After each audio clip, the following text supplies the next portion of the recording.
Ei pessoal, meu nome é Isabela, sou acadêmica de odontologia pela UFJF-GV e integrante da Liga Acadêmica de Reabilitação Oral e Estética. Hoje a gente vai entrevistar o professor Dr. Frederico com o tema lesão cervicais não cariosas. Boa tarde, professor, obrigada pela presença. Boa tarde, Isabela, né? Isso. Boa tarde a todos.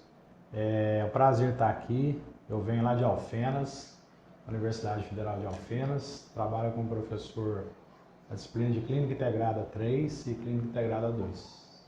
Obrigada. A gente vai começar então, dar início à entrevista. Qual é a etiologia e os tipos de lesões cervicais não cariosas? Bom, basicamente as lesões cervicais não cariosas são classificadas em 3 tipos, né? A abrasão, a erosão e a bifração. Cada uma delas com uma etiologia específica, de forma bem simples e resumida. A abrasão está relacionado a uma lesão por envolvimento mecânico, né, de escovação e produtos abrasivos. A erosão está relacionada a um ataque ácido nos dentes, né, provocado ou por substâncias químicas, ou por refluxo, ou por algum transtorno alimentar. E a bifração é uma lesão estritamente de etiologia oclusal. Certo.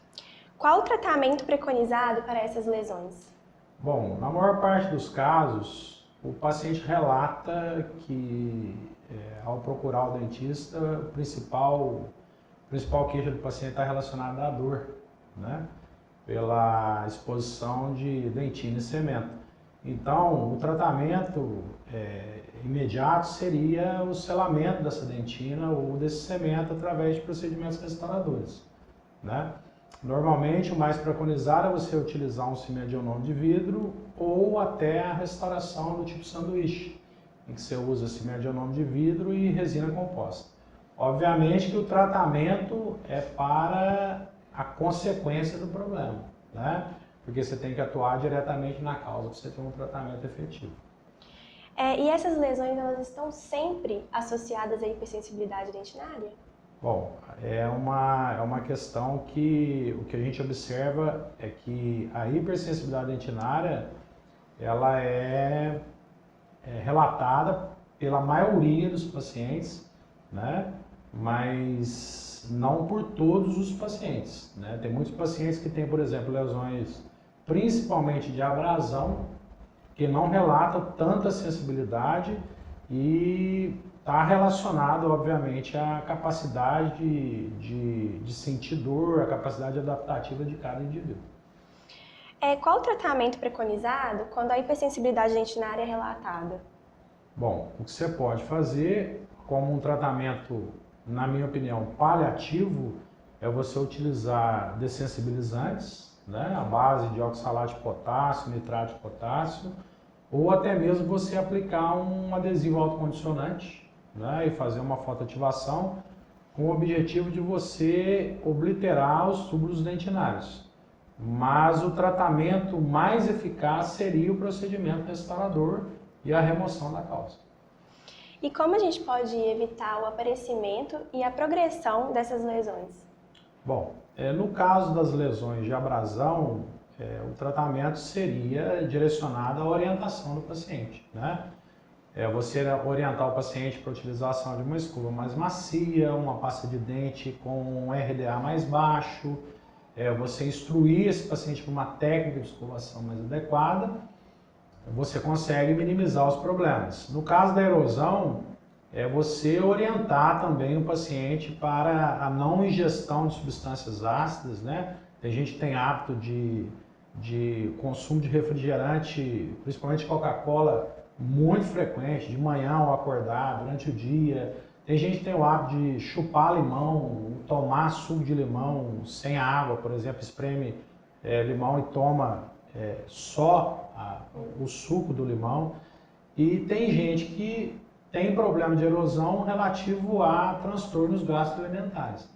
Então é importante você procurar diagnosticar a causa, né, do problema e orientar o paciente para o tratamento.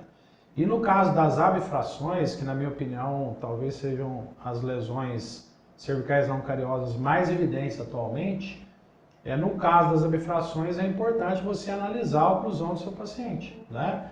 Você analisar se essa bifração, por exemplo, está em um dente apenas, que pode denotar um contato prematuro, né? De um desvio, um contato inicial em RC e um desvio para MH, ou nos casos de mais de um dente com lesão de bifração, que normalmente está relacionado à ausência de guias de desoclusão, né? Às vezes o paciente toca um canino num movimento de trabalho e no movimento de balanceio não há liberação dos contatos posteriores. E aí você tem que resolver o problema oclusal do paciente, muitas vezes devolvendo a guia anterior para ele. Aí você soluciona de uma forma mais efetiva o problema da bifração. Você já comentou um pouquinho para a gente, mas qual o protocolo restaurador mais indicado para essas lesões? Bom, eu penso que você deve analisar um contexto geral, né?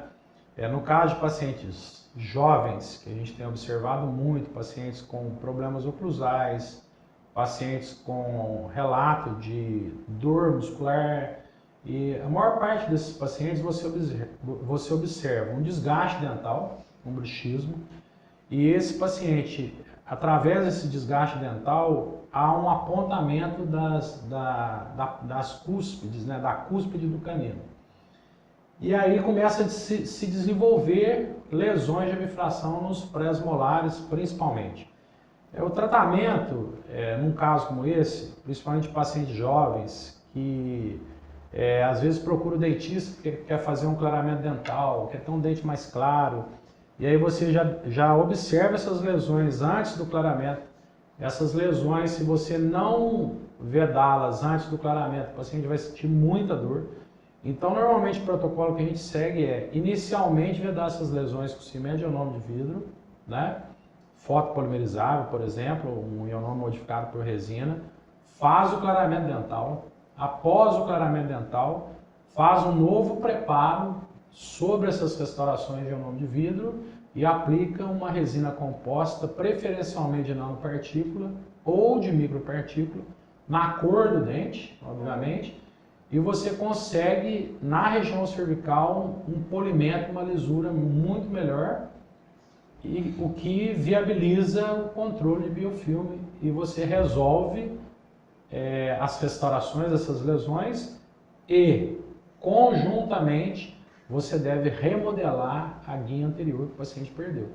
Com o aumento das incisais dos caninos, ou o aumento das incisais dos incisivos centrais, isso tudo deve ser feito com um planejamento, com modelo de estudo, montagem de articulador, um enceramento diagnóstico, para ver se você efetivamente vai conseguir recuperar a guia anterior que o paciente perdeu. Você também já falou um pouquinho pra gente sobre isso aqui, mas a má oclusão apresenta alguma relação com a presença desse tipo de lesão? Principalmente é fator assim, quase que determinante para você identificar um paciente que apresenta uma lesão de bifração, que é uma lesão muito característica, né? Ela se diferencia da lesão de bifração e de erosão, porque a lesão de bifração, de abrasão e erosão, porque a lesão de bifração ela tem um aspecto de cunha. E a lesão de abifração e a lesão de erosão, ela tem um aspecto mais côncavo. É uma lesão que o tecido dentário, a dentina e o cemento ficam com um aspecto muito polido. Agora, a lesão de abifração, ela tem um aspecto de cunha, e você observa que essa lesão, ela tem total relação com o problema oclusal. Né? E uma forma de você fazer um diagnóstico diferencial é que normalmente essas lesões de bifrações, elas não envolvem a maior parte dos dentes da boca. Normalmente são 2 dentes, 3 dentes, às vezes um dente só. E no caso da bifração e da erosão, há um envolvimento maior de dente. As técnicas de recobrimento radicular, elas são efetivas no tratamento dessas lesões? Resolve, mas se você não remover a causa, não resolve. E a hipossalivação pode interferir no aparecimento de lesões cervicais não cariosas? Eu acredito que a hipossalivação, ela não vai ter interferência com o aparecimento dessas lesões. Mas o que eu acredito, e eu já tive a oportunidade de tratar pacientes com problema que fez, por exemplo, radioterapia, né, para tratar lesões de cabeça e pescoço. Esses pacientes tiveram uma diminuição na salivação, né, em decorrência da radioterapia, e esses pacientes relatavam muito mais sensibilidade do que os pacientes que têm uma salivação normal. Okay?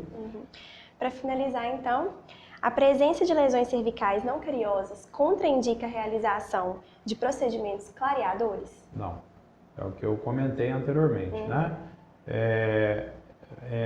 O paciente que apresenta essas lesões, ele é um paciente em potencial, né, para desenvolver sensibilidade durante o clareamento.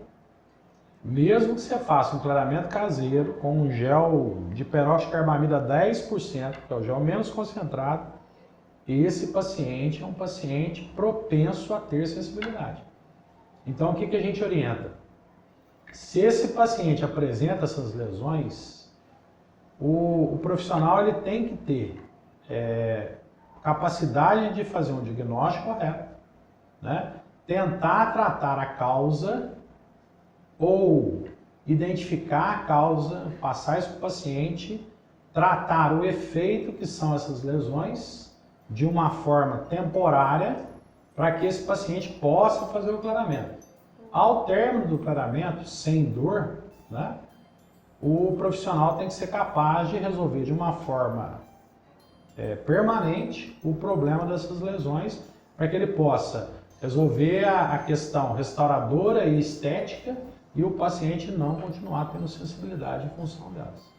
Certinho. Okay? Muito obrigada, professor, por ter aceitado o nosso convite, viu? Nada, é um prazer. Da Liga. É um prazer e gostaria de agradecer, né, o convite de vocês, do professor Rodrigo, parabenizar pelo trabalho, né, pela iniciativa e que vocês possam continuar com essa proposta, né, por muito tempo aí.